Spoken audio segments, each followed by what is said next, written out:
All right, everyone, welcome back to the Land of Chem.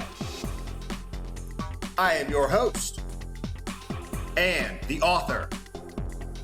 My name is Jeffrey Drum. Thank you all so much for joining me again.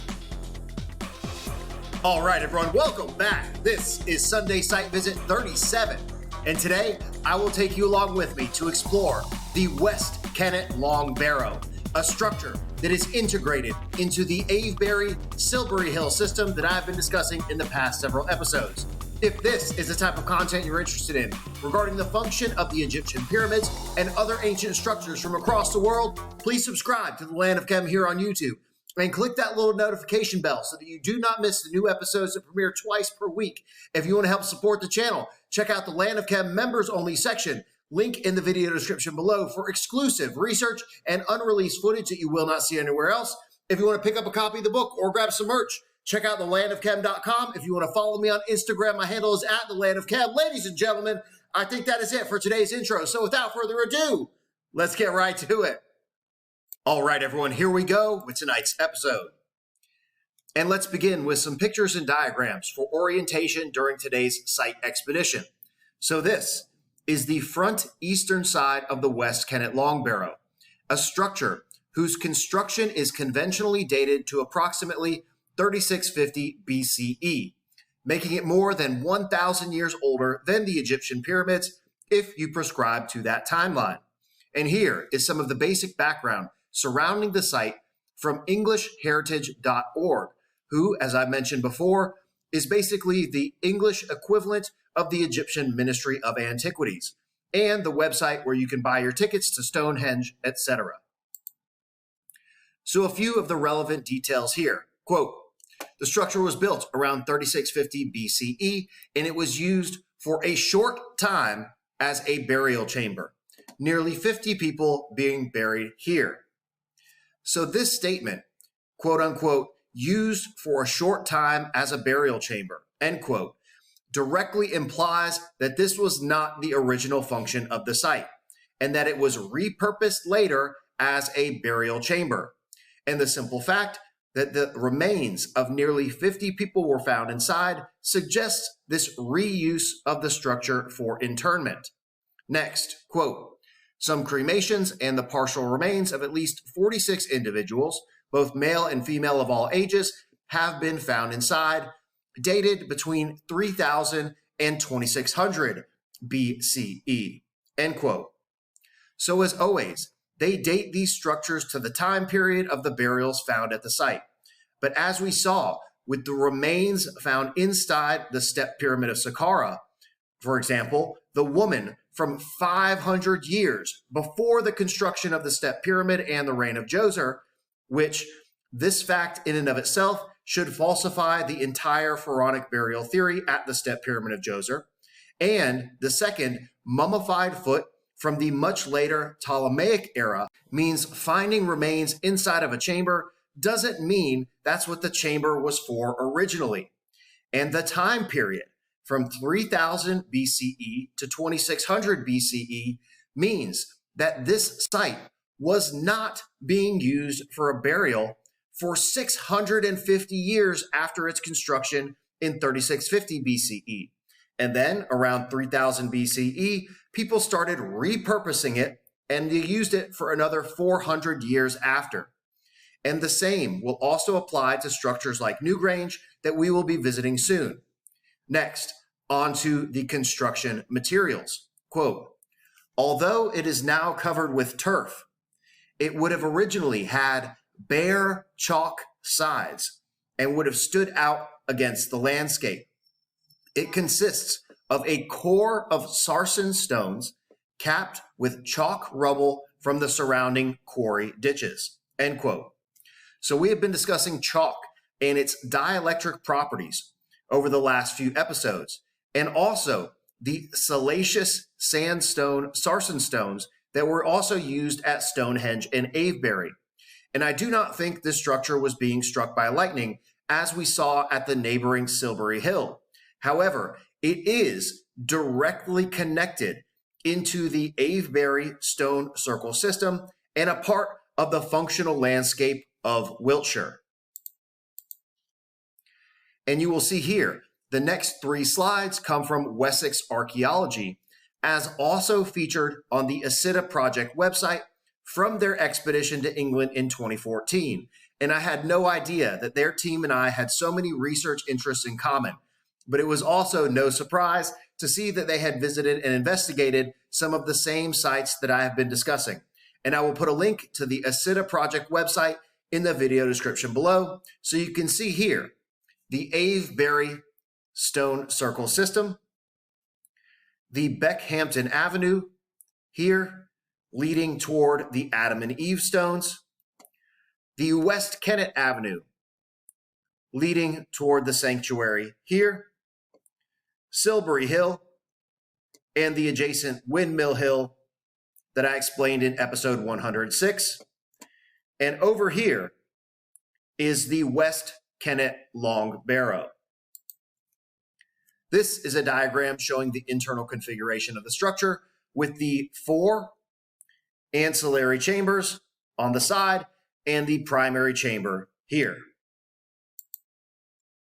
And a second diagram that shows the original earthwork retaining wall or enclosure that once existed at the opening of the structure, as you can see here on the front eastern side. And yes, that's right, ladies and gentlemen, this structure also had an external reservoir that could be flooded to facilitate the chemical reactions inside the chambers. Specifically, the production of ferrous sulfate from iron disulfide in a process known as heap leaching, as described in episode 67 and 76 regarding the function of Newgrange. And I'll be coming back to this very soon in an epic series discussing that amazing structure that includes some exclusive footage of the alchemical glyphs carved on the curbstone, some footage from inside of the reaction chambers, and the red granite reaction bowls. And this structure, the West Kennet Long Barrow, operates in like manner as Newgrange, where the iron disulfide is stacked in heaps within the chambers and becomes oxidized by the circulation of moist airflow within the chambers to produce ferrous sulfate or green vitriol and sulfuric acid. Here is an image of the green crystalline product, the absolutely spectacular green vitriol, the applications of which I presented in episode 29 and 76. But recently, I discovered an even more important application for ferrous sulfate, directly related to the storage of electrical energy. So remember from our previous discussions that limestone has a dielectric constant of around 7. This number signifies its ability to store electrical energy. But just take a look here at the dielectric constant of ferrous sulfate, a whopping 14.2, which means it has double the capacity for storing this electric field, making it an incredibly significant and useful chemical in addition to the previously mentioned applications. And while we're on this chart, you can also see here that ferrous oxide, i.e. iron oxide, also has a dielectric constant of 14. And I'll be coming back to this later when we return to the Giza Plateau. And this chart has green vitriol, i.e. ferrous sulfate, listed at a dielectric constant at 80 degrees Celsius of 32.4, almost 5 times the capacitance of limestone. This is an absolutely staggering number that emphasizes the impetus for creating this substance.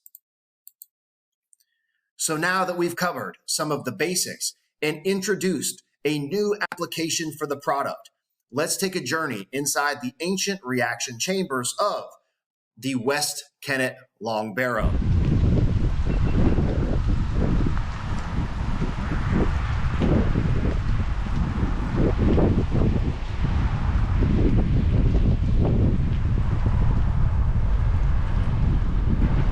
All right, everyone, welcome back. And the next stop on our expedition is a structure that I have been waiting to investigate since I began examining the ancient passage chamber structures across Europe and Ireland. And you can see here Silbury Hill in the distance, the structure we just explored, a massive proto-pyramid built around the same time as its contemporaries in the Egyptian pyramids. And the structure that we are about to visit is right here. You probably can't see it, but at the top of this hill is our next destination. I won't spoil the surprise, so stay tuned, and hopefully we'll get a chance to get inside of this incredibly ancient, absolutely perplexing and spectacular structure.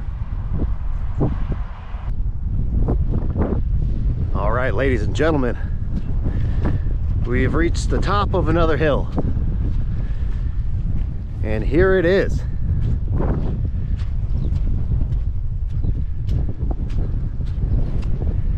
The West Kennet Long Barrow.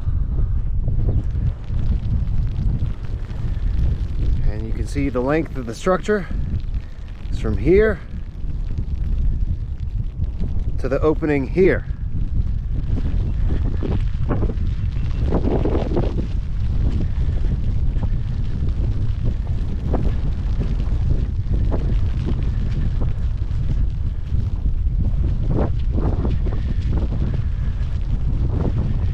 And I'm really hoping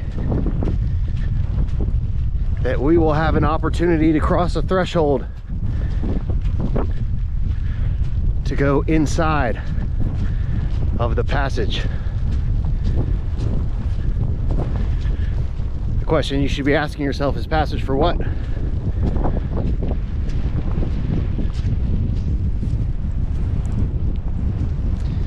This is spectacular.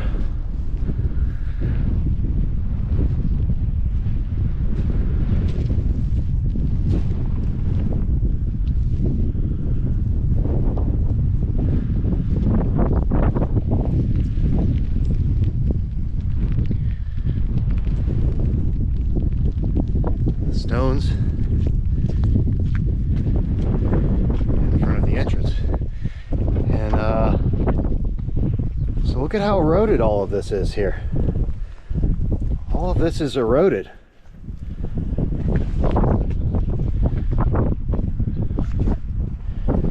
Very weathered.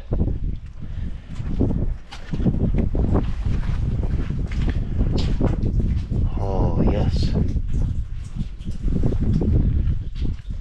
Fantastic. Oh, and I wish we had brought our flashlights and headlights, but this will be even cooler in the dark.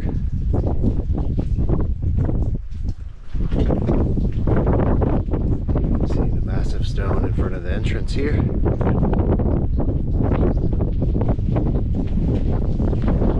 look at the erosion on the stones here.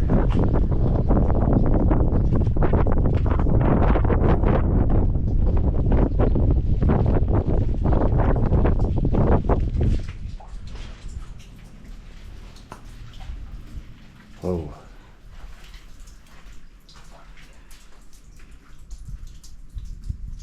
And of course above us, you can see some modern restoration work, some concrete slab.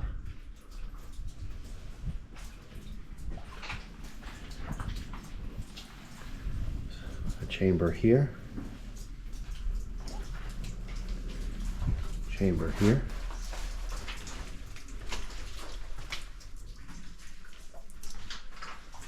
Chamber here,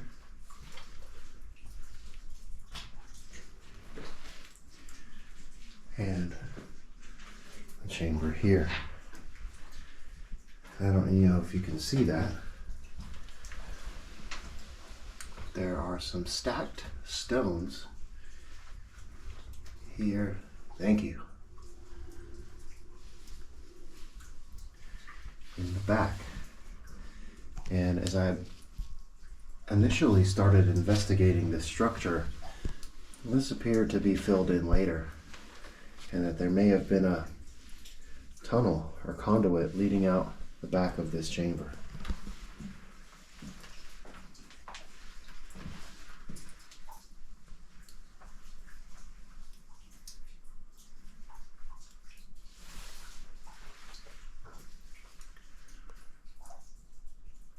And this is, there's another fill-in gap over here.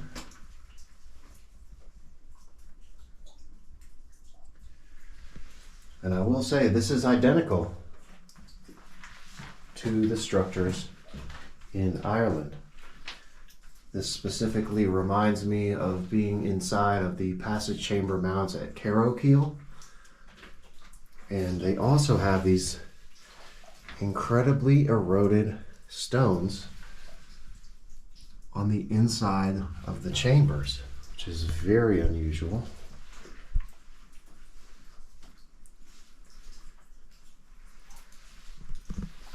And there's some more patchwork here.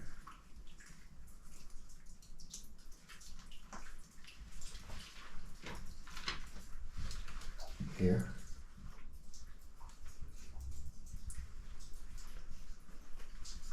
All of this was most likely added in a modern restoration to restore the structural integrity of the chamber. And again, this is a modern concrete slab above us here, leading to the top of the mound, which we will investigate here in just a moment.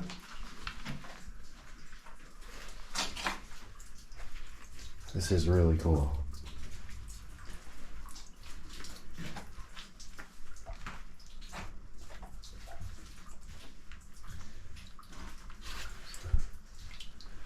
Lit up chamber, shine that back there. Perfect.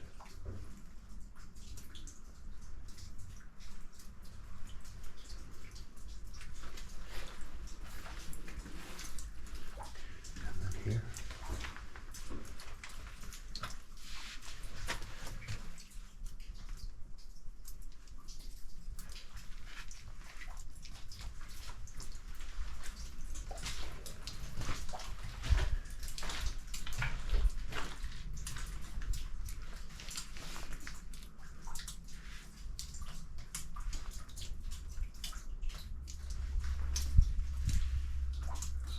Very severe erosion on the inside here.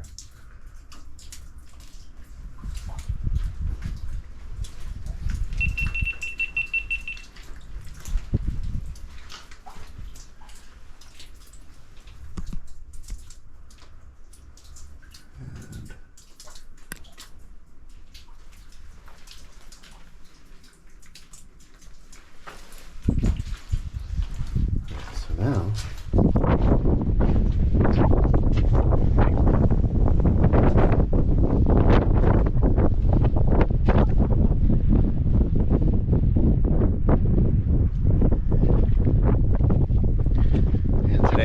another absolutely spectacular day. I mean, the fluctuations between the torrential downpour, I mean, absolutely hammering down.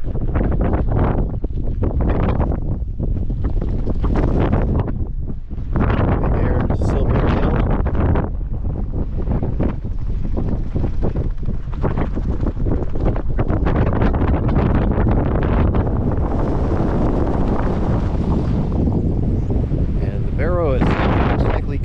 Further. There's no telling how long the passage was originally, but you can see here at some point there was a collapse of the mound.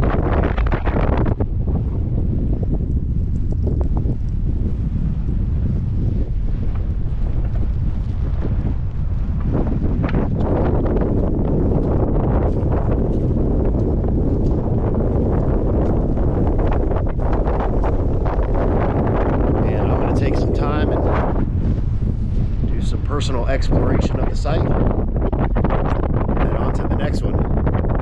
Thank you all so much. Please subscribe. Stay tuned. We're just getting started here, exploring the ancient megalithic landscape of England and Ireland. Coming up very soon. All right, everyone, that is it for today's video. This was Sunday Site Visit 37, the West Kennet Long Barrow. I really hope you enjoyed today's video, and in the next episode in the series, we will be back on the Giza Plateau with an investigation of the vertical shaft systems found on the eastern side of the Great Pyramid, some exceptional footage from inside the satellite pyramid, and a discovery that I absolutely could not have anticipated. This is an episode you do not want to miss, so if you haven't already, please subscribe to the Land of Chem here on YouTube.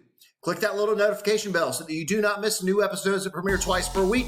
Like, comment, and stay tuned. If you want to help support the channel, the Land of Chem members only section, link in the video description below, and thelandofchem.com if you want to pick up a copy of the book or grab some merch. If you want to follow me on Instagram, my handle is @thelandofchem. Ladies and gentlemen, I think that is it for today's episode, so I will see you next time.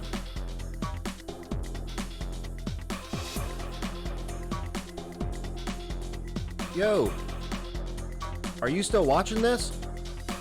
Please subscribe to the Land of Chem here on YouTube and click that little notification button. New videos coming out every single week. And check out this other episode. Come on, do it. Do it now.